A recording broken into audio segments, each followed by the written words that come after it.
Good morning, welcome to EMTV. The elections will be in just 6 days' time, and it's only during the next few days that many people will finally decide what to vote for. 60 of the 150 seats in the Dutch House of Representatives would still be up for grasp, according to the polls. And we did our own poll amongst the EUR community. What are students and staff going to vote for? And if you don't know yet, how can you make that decision?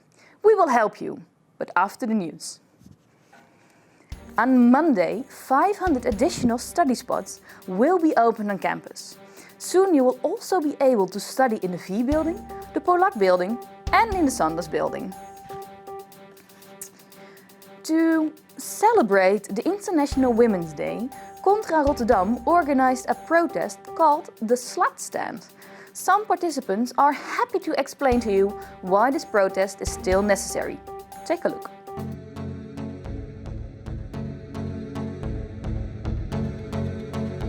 Even in Corona times, very important that we stay connected, that we are still trying to raise a voice against women's violence, for example. I'm here because we still need to fight for equality. I think it's a great way to raise awareness of what equalities we still have to fight for. What do you want to achieve today? So the elections are coming up and I want to make sure that the people around me know what they're voting for and know what's important to vote for. The Minister of Education has no objections to a second proctoring camera. Ingrid van Engelshoven told the lower house so in a letter. Educational institutes must make their decisions themselves, according to the minister. And in a moment we will talk with Nicky, Papilaja and Isa de Beer on how their podcast can help you decide during these next elections. But first, let's hear from our students if they have already made up their mind. Have you already made up your mind for which party you will vote this elections? I think it's going to be GroenLinks or maybe the new Partij Volt. I'm having doubts between two parties. One of them is Volt. It's like a new party. They're not in the parliament yet. And the other one is D66.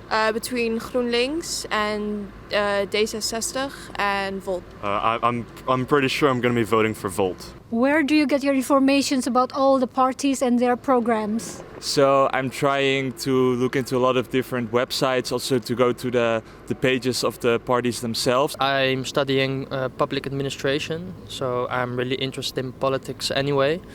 And so I always try to read a lot, check the news a lot, read the newspapers. Talking with parents, talking with friends, seeing what everyone thinks. A lot of social media or news outlets doing things like the Stemwijzer to see what stances you agree with.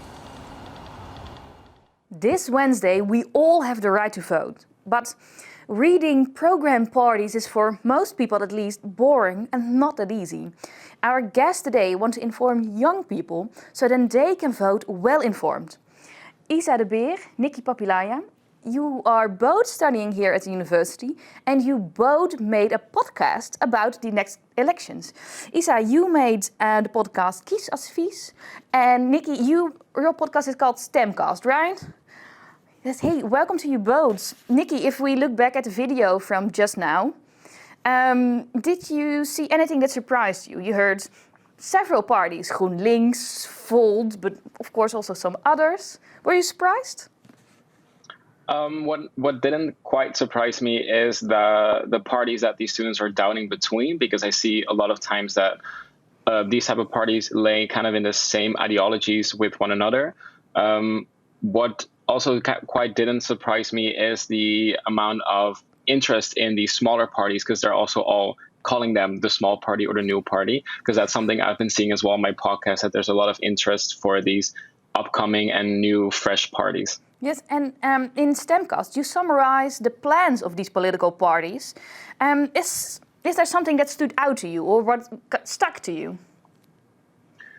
what really stood out to me is that especially what people consider to be one issue parties actually do have way more things to say than just their one issue that they're known for. For example, the Freedom Party was quite often known to be anti-Islamic and saying some things that would not really make sense in a society that we live in today. Yet they do have way more things that they talk about in terms of healthcare or economics. And same goes, for example, for the small parties like Bijeen, who most people understand to be an anti-racism party or more so an activism party, which actually has a lot of different fields that they're active in. So that kind of surprised me because I didn't expect that at first hand. Now, and of course, you have your own political preference, and you're a member of Bijeen, so I can guess your preference. But in your podcast, are you able to remain neutral or to stay a bit neutral at least? Yes, I am able to do that. I also announced that in almost all of my episodes that it's not really about what you're voting for. I couldn't care less in that sense because this is not a political campaign that I'm doing. It's really about voting because I'm concerned that, especially considering the coronavirus measurements, that some people will choose not to vote, or because they don't trust politics, they will opt out of the electoral process. So I really don't mind what you're voting for as long as you vote. That's kind of my main message of the podcast. And Isa, that is kind of the same, well, why you started the podcast. And in KiesAdvies, you and your co-host Iris interview members of youth departments of these political parties. And before you started this podcast, you knew, how should I put it, very little about politics, you said yourself. Where did you begin to educate yourself so you could make an informed vote? Yeah, that's indeed true. I told you when we just started the podcast that I never have been really involved in politics. I always thought that like these topics were very important, but also in my studies I'm really a beta and I never really found time to inform myself a lot.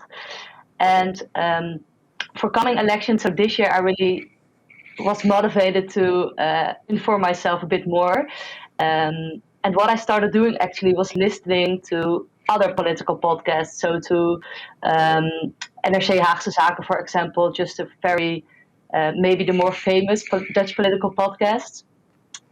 But I came across the problem that none of those podcasts really gave a summary, for example, of the different parties. And this is actually what made me think of starting my own podcast. And now also Nicky started one, and there are actually at this moment multiple podcasts that are doing these kind of things. And I think that's also very nice because this way everyone can choose which podcast fits you best to inform yourself. And what surprising facts did you come across while making this podcast? Because you talk with a lot of different parties, right? That's true, yeah. So we tried really to talk with everyone. So at least the parties that are in the government now. And the general thing, and that was also mentioned before, and we also saw that in the video, is the small parties that surprised me, that really have some very good ideas and that can, I think, attract a lot of young people. And more specifically, I thought it was nice. It made me happy. Like it was a good surprise that there was only one party that wants to keep to the current loan system for students, and I think that that's really a hot topic amongst students. So, I was happy to read that only one party wants to. That's the VVD, by the way. Yeah. Want to keep it. Yes, and we asked staff and students from this university what they will vote for. And the most popular party, here it comes, is D66 among staff and students. But as we heard several times, smaller parties like Volt and Bijeen did well. Nicky, is there anything that surprises you in this? D66 is a students' party, right? Yeah, it doesn't really surprise me. I've been hearing this a lot. And also, if I look at the statistics, that specific party is one of my most watched or listened to episodes. So that honestly does not surprise me. But what did surprise me in those statistics is that it's still a lot of young voters, and especially if we're looking at the news and a lot of stuff that has come out about this party in terms of how they're voting, for instance, I found a few inconsistencies. So I'm curious to see what the exact motivations are of these students to still vote for D66. And you said inconsistencies? What was inconsistent? Yeah, so I try to look at for every party. So I did not make a distinction there. I try to look for every party. What exactly are they voting right now in the second chamber? So how are they voting for proposed plans? And is that in line with their program? And for some parties, among, for example, KiesAdvies and Stemcast, but also many others, they voted actually against what they would say they're standing for in their program. So that's kind of what I try to highlight to make especially young people aware, like, watch out and try to read as many different sources as you can to really collect all the information so that you can see through these type of things. And Isa, we heard it already several times. Some people, quite a lot of people, are still unsure what to vote for. They are, for example, afraid that a smaller party won't make it into parliament, or that their party will lose out on important issues during negotiations. Do you have any advice for those in doubt? What I would always advise to just vote for the party that fits you best, because that's, in my opinion, really the purpose of the democracy. So if everyone votes like this, there will be a very good representation of what the people in the Netherlands want. And even if the party that you want to vote for doesn't end up in the coalition, so in the real actual government, they can still be in the second chamber and highlight the topics that I think are very important. Yeah, and Nicky, do you have the same advice, or do you have some additional tips? I would most certainly agree with what has been said, and I would also like to add that it doesn't really matter in that sense, if your preferred party has many votes or not that many, because in the end, that's the beauty of our democracy. One seat can make a difference. Like one seat can propose certain laws or come up with a vote on something, and they can challenge existing laws. So, like it has been proven in the past that these smaller parties can still have a lot of effect, and they can, of course, cooperate with the opposition and form one strong, front. So I would definitely say vote for what you think is the best fit for you. I would say try to less focus on that strategic voting in terms of bigger party or smaller party. Okay, I really want to thank you both for joining us. Thank you for your time. And also enjoy the next elections. You must look forward to it. Seeing, if you came out as indeed the experts, we see you today. Thank you. And the economy, job guarantees, these are subjects that keep the young generation busy. And, we millennials, we know all about that. Tell me that you're a millennial without telling me that you're a millennial.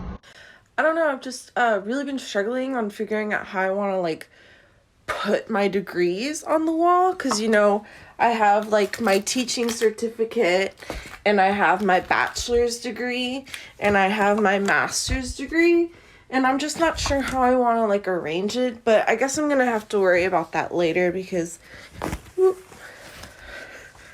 I have to go to work. Thank you all for watching. EMTV will of course be back next Thursday and again at 9 a.m. Do you want to keep up to date with the latest news? Then please go to erasmusmagazine.nl.